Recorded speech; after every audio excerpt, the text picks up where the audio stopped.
North east ইউনাইটেডে ফিরতে চলেছেন আইএসএলের goal machine Aladdin আজারাই। 2024-25 ISL মৌসুমে আলাদিন ছিলেন দুর্দান্ত ছন্দে। মাত্র 25 ম্যাচে 23 গোল করে গোল্ডেন বুট জিতে নেন এই মরক্কান ফরোয়ার্ড।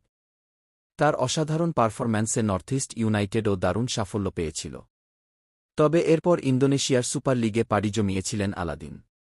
কিন্তু সেখানে দেখা যায় সম্পূর্ণ ভিন্ন চিত্র। 2025-26 মৌসুমে 15 ম্যাচে মাত্র 3 গোল করতে সক্ষম হন তিনি।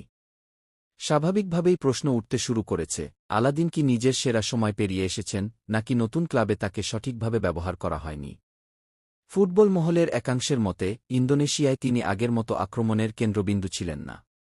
অন্যদিকে অনেকেই মনে করছেন নর্থ ইস্টের খেলার ধরন এবং সতীর্থদের সঙ্গে তার বোঝাপড়াই তাকে এত সফল করে তুলেছিল। এখন সবচেয়ে বড় প্রশ্ন, যদি সত্যিই নর্থ ইস্ট ইউনাইটেডে ফিরে আসেন আলাদিন, তাহলে কি আবার দেখা যাবে সেই পুরনো গোল মেশিনকে? আইএসএলের ডিফেন্ডারদের জন্য কি আবারও বড় মাথাব্যথা হয়ে উঠবেন মরক্কোর এই স্ট্রাইকার?